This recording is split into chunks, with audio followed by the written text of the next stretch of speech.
The presence had been there all along, lurking in the peripheral shadows of their nightmares, a spider waiting at the edge of its web.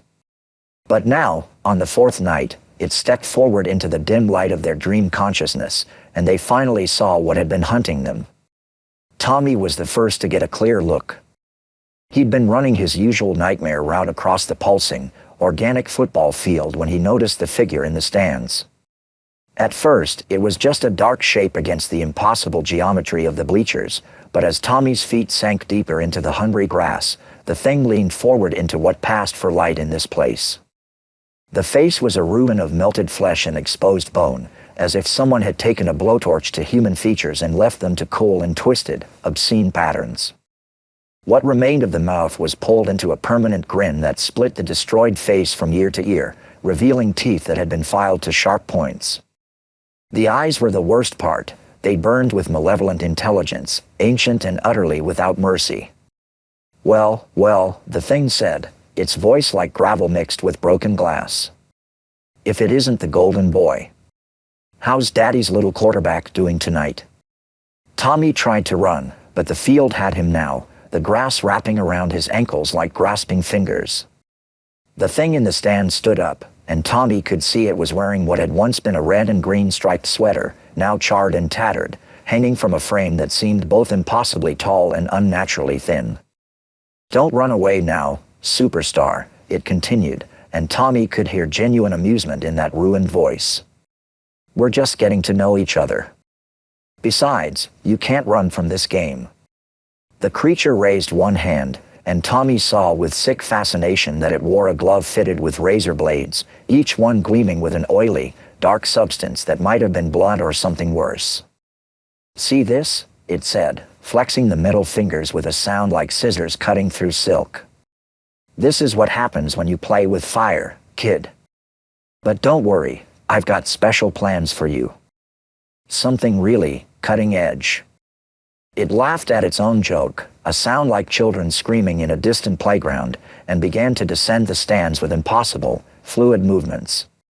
Tommy screamed himself awake, but the sound of that laughter followed him into consciousness, echoing in his bedroom until dawn.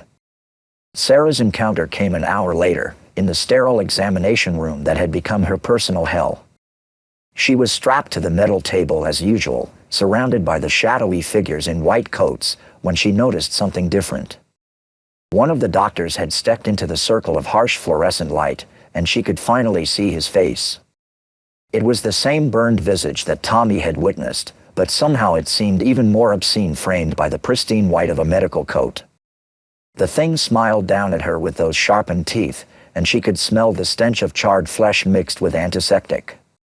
"Time for your final exam, Brainiac," it said, holding up a scalpel that gleamed with the same dark substance from Tommy's dream. "Let's see what's really inside that pretty little head of yours." The blade touched her forehead, not cutting yet but promising to, and Sarah felt a cold that went deeper than flesh, deeper than bone, all the way down to her soul. All those A's, the thing used, tracing the scalpel in a lazy circle around her hairline. All that studying. All that pressure to be perfect. But you know what? None of it matters. Because in the end, we're all just rotting meat. It leaned closer, and Sarah could see her own terrified reflection multiplied in its burning eyes. "Don't worry, sweetheart. This won't hurt much. I'm very good at what I do. I've had lots of practice." The creature began to hum, a twisted version of "Pop Goes the Weasel," as it prepared to open her skull like a can of soup. Sarah's screams were clinical and precise, echoing off the examination room walls until she jolted awake, her hands immediately flying to her forehead to check for cuts that weren't there. Billy's confrontation occurred in the birthday party from hell, surrounded by the pale, hungry children who demanded increasingly degrading entertainment. He'd been forced to perform increasingly humiliating acts when he noticed that one of the children in the front row wasn't a child at all. The burned thing sat among them, its adult frame comically oversized in the tiny party chair, but none of the other children seemed to notice. It watched Billy's performance with obvious delight, occasionally applauding with those razor-tipped fingers, creating a sound like breaking glass. "Bravo, It called out when Billy finished a particularly self-destructive routine. Untor. Untor. Dance faster, funny boy. Billy found himself complying, his movements becoming more frantic and desperate while the creature's laughter mixed with that of the dead children. But this laughter was different, crueler, more knowing, filled with the promise of worse things to come. You know what would be really funny, the thing said, standing up from its tiny chair with impossible grace. If you told them about the night you found your daddy's gun. About how you held it to your head and tried to work up the courage. Billy's dance faltered, but he couldn't stop moving, couldn't break the rhythm that the children demanded.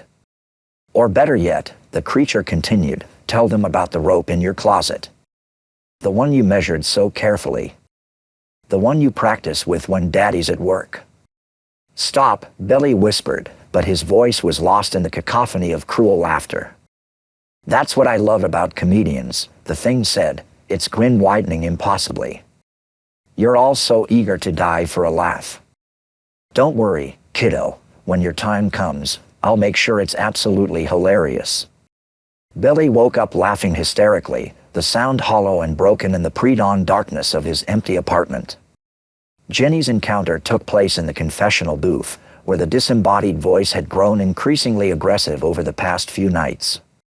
But now, for the first time, she could see through the ornate screen to the other side, and what she saw made her blood freeze. The burned figure sat in the priest's chair, still wearing the tattered remains of that red and dark green sweater, but now it had added a clerical collar that looked like it had been carved from charred bone. It leaned forward, and Jenny could see the deep gouges where its eyes should have been, now filled with flickering flames that cast dancing shadows on the confessional walls. Bless me, Father, for I have sinned, it said in a mockery of her own voice. It's been 17 years since my last confession, and boy, do I have some doozies to share. Jenny tried to speak, to recite the familiar prayers that had always brought her comfort, but no words would come. The thing on the other side of the screen smiled wider, enjoying her paralysis. What's the matter, little lamb? Cat got your tongue? Or maybe you're finally ready to hear some real sins for a change. It began to recite a litany of atrocities, murders, tortures, violations so obscene that Jenny's mind refused to process them fully. But the worst part was the obvious pleasure the creature took in each description, the way it savored every detail like a fine wine. And the best part, it concluded, is that all of this is just the warm-up. The real fun starts when I get my hands on you and your little friends. Don't worry, though, I'll save you for last. Pure innocent little girls always make the sweetest screams. Jenny woke up praying frantically, but the words felt hollow and meaningless, as if her faith had been somehow contaminated by what she'd witnessed. Mark's vision came in the hospital room where his mother died over and over in increasingly horrible ways. He'd been watching her latest demise, this time her body simply dissolving into a puddle of black tar, when he noticed a new doctor among the shadowy figures surrounding her bed. This one was different from the others. Where they were indistinct and forgettable, this one was horrifyingly vivid. The burned face grinned at Mark from beneath a surgeon's cap, and when it spoke, its voice carried the authority of someone who had presided over countless deaths. Time of death, it announced, checking a watch that seemed to be made of human bones, whenever the fuck I want. Mark's mother reformed on the bed, her body knitting itself back together only to begin dissolving again. The burned doctor watched with professional interest, occasionally taking notes on a clipboard that appeared to be made of flayed skin. Fascinating case, it mused. Terminal guilt with complications of survivor's remorse. Very common in adolescent males, especially those with substance abuse issues. It looked directly at Mark, those flaming eye sockets boring into his soul. Don't worry, son. I'll take good care of you when your time comes. I have extensive experience with junkies. They always think the drugs will save them, but pain is pain, whether you're high or not. In fact, sometimes the screaming is even better when they're stoned, more musical. The creature began to laugh, and Mark's mother joined in, her voice mixing with the monsters in a harmony of madness that followed Mark into waking, where he immediately reached for his stash with shaking hands. Lisa's encounter was perhaps the most personal of all. She was trapped in the giant music box as usual, forced to watch David spin endlessly on his tiny stage, when she noticed that someone else had joined them. A third figure stood on a platform between them, conducting their mechanical dance like some obscene orchestra leader. The burn thing moved with theatrical flair, its razor-fingered glove cutting through the air in elaborate gestures that somehow controlled the music box's tempo. When it saw Lisa watching, it took a deep, mocking bow. "Ladies and gentlemen," it announced in the style of a carnival barker, "welcome to the greatest show on earth. In this corner, we have little David Phillips, dancing the eternal dance of the unjustly dead." David's mechanical movements became more frenzied, his face frozen in an expression of agony and accusation. "And in this corner," the creature continued, "we have his loving sister Lisa, who put him here with her own 2 hands. Watch as she spins with guilt. Marvel as she dances with shame. And stay tuned for the grand finale, when she joins him permanently in the music box of the damned." The thing leaned closer to Lisa, and she could smell the stench of burned flesh and old blood. "Don't worry, sweetie," it whispered. "When I'm done with your friends, I'll come back for you. We'll have such a wonderful time together. You, me, and little David, one big, happy, fucked up family."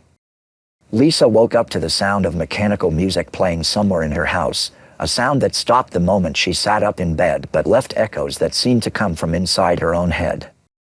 The next day at school, they looked like survivors of some terrible disaster.